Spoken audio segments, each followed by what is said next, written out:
राधे राधे मित्रों, मैं गामा अपने चैनल पर सबका स्वागत करती हूँ। और सब लोग कैसे हैं? सब मज़े में होंगे। आजकल खूब बस तैयारियाँ शुरू हो गई हैं व्रत की। तो हरतालिका तीज पर मैं वीडियो लेकर आई हूँ आपके सामने। कहीं कोई आप गलती तो नहीं कर रहे हैं? और पूजा किस तरह करनी चाहिए, क्या क्या दान करना चाहिए, किसको दान करें, पूजा कब से स्टार्ट करें, तो ये मैं वीडियो में आगे बताऊँगी कि दान किसको करें और क्या क्या दान करना चाहिए। हरतालिका तीज बहुत ही पावन पर्व होता है। तो होता क्या कि हम लोग तो बहुत छोटे थे तब से रहने लग गए थे। मम्मी ने इतना मना किया लेकिन नहीं मानते थे। आजकल लोग इसको कम रह रहे हैं, तो वो ठीक है। जो लोग नहीं रहते हैं वो ठीक है और पूजा कर सकते हैं। श्रृंगार का सामान दान वो कर सकते हैं। जरूरी नहीं है कि हम पूजा व्रत कर रहे हैं तो ही हम श्रृंगार का सामान दान करेंगे। दान आप किसी भी रूप में कर सकते हैं। तो हरतालिका के दिन आप एक काम ये कर सकते हैं कि आप नहा धोकर, जहाँ पूजा होती है, आपके घर में कोई रहता है और नहीं रहता है तो आप अच्छे से सारा श्रृंगार का सामान, कपड़ा वपड़ा जो भी आप दान करते हैं, ये हम बताएंगे बाद में, वो सब आप जरूर करें। ऐसा नहीं है कि हम व्रत रह रहे हैं या नहीं रह रहे हैं तो व्रत वही रहते हैं कि जिनको दान करना होता है। ऐसा कुछ नहीं है। दान किसी भी रूप में कर सकते हैं। तो इससे क्या होता है कि हमारे घर में सुख समृद्धि आती है, पति खूब तरक्की करते हैं, धन के स्रोत खुलते हैं और हमारी माँ प्रसन्न होती हैं। क्योंकि ये व्रत करना आसान नहीं होता है दोस्तों। अच्छे घर वर के लिए कुंवारी लड़कियां शुरू कर देती हैं। भोले बाबा प्रसन्न होकर, माँ गौरा प्रसन्न होकर वो अपनी लाइफ में राज करती हैं। तो दोस्तों ये व्रत बहुत नियम से होता है, कहीं कोई आप गलती ना करें। तो पूरा वीडियो देखें तभी आपको मालूम होगा। तो दोस्तों 6 सितंबर को हरतालिका तीज व्रत रखा जाएगा। तो अब ये होता है 6 तारीख को हरतालिका तीज व्रत है। तो आप 7 तारीख 12 बजे, 5 तारीख को 12 बजे से जो भी खाना पीना होता है हम ले लेते हैं। 12 बजे के बाद फिर पानी नहीं पीते हैं, क्योंकि हम लोगों के यहाँ तो निर्जला व्रत ही ये किया जाता है। तो आपको जो भी खाना पीना है, पानी पीना है तो 12 बजे से पहले कर लें। इसके बाद फिर 6 तारीख लग जाएगी और व्रत स्टार्ट हो जाता है। तो ये ऐसा नहीं होता कि व्रत फलारी करके हम रह रहे हैं। तो दोस्तों ये सब नहीं, ये सब नियम जो बनाए गए हैं वैसे ही करना चाहिए। अब ये मुद्दा उठता है कि पूजा में आपका तो व्रत शुरू हो गया है। अब पूजा किसी के यहाँ तो 2 बजे तक कर लेते हैं, पंडित जी को बुला के कर लेते हैं, या घर में 3-4 लोग इकट्ठे हो जाते हैं, या कोई जेंट्स है घर में, कोई लेडीज़ हैं वो पढ़ देती हैं। तो चौकी को अच्छे से तैयार करें, खूब अच्छे अच्छे वस्त्रों से चौकी को सजाएं। केले के पत्ते, मिट्टी के शंकर पार्वती की प्रतिमा रखें, गणेश जी की रखें, फल फ्रूट मिठाइयाँ अनेकों चीज़ों से आप अपनी चौकी को तैयार करें।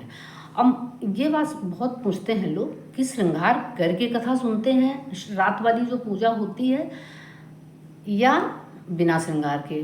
तो कुछ लोग क्या करते हैं कि जब पूजा होती है घर में तो फुल श्रृंगार करके वो कथा सुनते हैं। तो ये कथा जो सुनते हैं बिना श्रृंगार करके, नहा धो के आप तैयार हो गए, बिंदी बिंदी लगी, बस उतना ही ठीक है। आपने रात में पूजा कर ली, इसके बाद पूजा होने के बाद फिर रात में आप जागरण करें। अकेले रहते हैं तो आप किसी के घर चले जाएं जहाँ 3-4 लोग इकट्ठे होते हैं, तो वहाँ पे रात में आप जागरण करें। इसके बाद भोर में 4 बजे नहाए धुलें, अच्छे वस्त्र पहने, साड़ी पहने, पूरा श्रृंगार करें। और रात में हमने जो माँ को सिंदूर चढ़ाया है वहाँ से सिंदूर लेके अपनी मांग में भरें, आलता लगाएं, चूड़ी पहने, और जितना भी आपको श्रृंगार करना है, ज्वेलरी पहननी है, वो सब दूसरे दिन सुबह में किया जाता है। तो कथा हम लोग साधारण ही बैठ के सुनते हैं। तो जो मैंने बताया है, दूसरे दिन पूरा श्रृंगार करें। और इसके बाद जो दान करने के लिए होता है तो उसमें आप अपनी ननद को कर सकते हैं, कोई और लड़की है उसको कर सकते हैं, आप जिसको करना चाहें, पंडित जी को कर सकते हैं।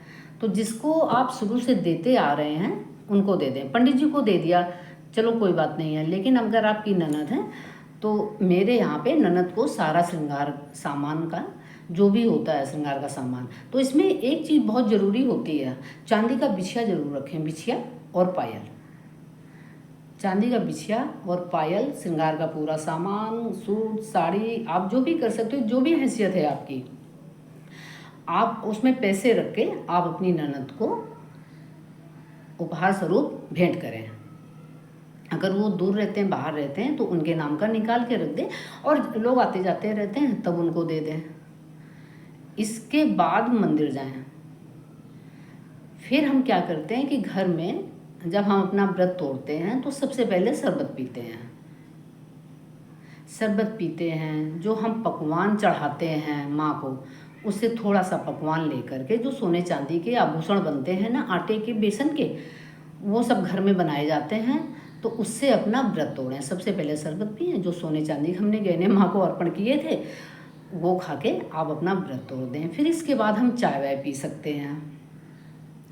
तो दोस्तों, ऐसा करने से अगर हम नियम पूर्वक रहते हैं तो हमारे घर में माँ लक्ष्मी दौड़ कर आएंगी, किसी चीज़ की कोई कमी नहीं होगी, सुख समृद्धि सब कुछ हमारे घर में रहता है। घर की कोई भी लेडी अगर इस नियम पूर्वक से व्रत करती है, हमारे पति खूब तरक्की करते हैं, धन के द्वार खुलते हैं और लाइफ पूरी बीत जाएगी, आपको कभी एक एक पैसे के लिए तरसना नहीं पड़ेगा।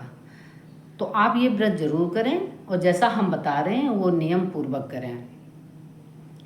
तो दोस्तों, पूजा कोई भी होती है, अगर उसका हमने नियम फॉलो नहीं किया है तो फिर करने से कोई फ़ायदा नहीं होती। ऊट पटांग ढंग से किया, हम गलती कर रहे हैं, अब बताइए माँ हमारी कैसे प्रसन्न होंगी। तो ये होता है व्रत तोड़ने का तरीका। फिर इसके बाद आपके घर में जो भी खाना बनता है तो आप खा सकते हैं, क्योंकि व्रत हमारा टूट चुका है। तो दान के लिए जो भी होती हैं चीज़ें, ये सब पहले से इकट्ठा करें, तुरंत तो कुछ नहीं हो पाता है। और जिसको जिसको देना है उसको देते जाएं, उसके नाम का निकालते जाएं। तो हरतालिका तीज का व्रत दोस्तों इस तरह से पूरा होता है। और जो लोग नहीं रहना चाहते हैं, आजकल की बेटियां नहीं रहना चाहती, तो उनको ज़बरदस्ती ना करें, क्योंकि हम पाप के भागी नहीं बनेंगे। जिसका मन होगा वो खुद रहता है, किसी को ज़बरदस्ती करके ना रखवाएं व्रत, क्योंकि कभी वो लाइफ में अगर व्रत टूट जाता है तो वो पाप हमें पड़ता है। तो दोस्तों, जिसका मन होगा वो व्रत करेगा, नहीं माने नहीं करते हैं। आपके घर में कोई नहीं रहता, इसकी कोई टेंशन नहीं है। तो जितना मैंने बताया है, दान पुण्य आप वैसे भी कर सकते हो। पूजा तो कोई भी कर सकता है, पूजा में तो ये है नहीं कि वो नहीं कर सकते हैं, ये नहीं कर सकते हैं। तो आप इस नियम से पूजा अर्चना करते हैं, हमारे पति लाइफ में खूब तरक्की करते हैं, हमारे घर में सुख समृद्धि रहती है, हमारे बच्चे खूब ऊंचाइयों पे जाते हैं, एक एक पैसे के लिए तरसना नहीं पड़ता है। तो हरतालिका तीज व्रत एक ऐसा व्रत होता है, कुंवारी लड़कियों को मन चाहा वर मिलता है। घर और वर, कहते हैं ना कि शादी के टाइम दो चीज़ें देखी जाती हैं, घर देखा जाता है और वर देखा जाता है। तो उनकी भगवान जरूर सुनते हैं। अगर आप सच्चे दिल से ये व्रत करते हैं तो आपकी भगवान जरूर सुनेगा और अपनी लाइफ में लड़कियां खूब राज करती हैं। जो बच्चे हमारे बाहर रहते हैं तो वो इस नियम पूर्वक से अगर नहीं रह पा रहे हैं तो वो व्रत करें, और जो भी मैंने दान की सामग्री बताई है वो दान वो जरूर करें अपनी ननद को।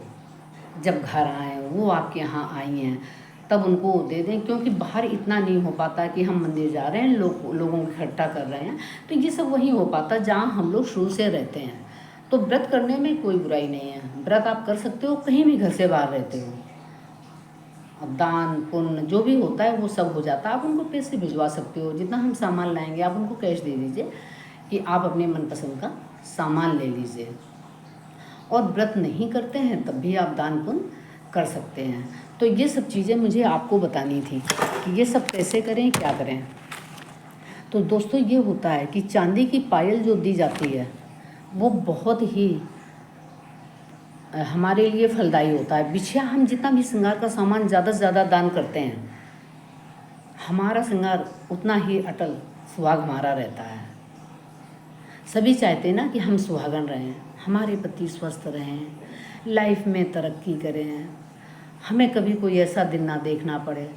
तो माँ का हमेशा शुक्रिया अदा करें कि आपने मुझे जो भी दिया है वो बहुतों के पास नहीं है, और मेरी पूजा में जो भी कमी रह गई है तो माँ मुझे क्षमा करना, माफ़ करना, और जितना हो सकता है हम आपके लिए करते हैं। तो माँ तो एक ऐसी होती हैं अपने बच्चों को माफ़ करती हैं, क्योंकि बच्चे तो बच्चे होते हैं, बच्चों से गलती होती है तो वो सब भोले बाबा माफ़ करते हैं। तो इस तरह से हरतालिका तीज व्रत रहिए और मुझे बताना आपका व्रत कैसा रहा है, और आगे की तैयारी कीजिए क्योंकि व्रत आने वाला है। और जो भी पूछना चाहते हैं मुझे कमेंट करके आप पूछ सकते हैं।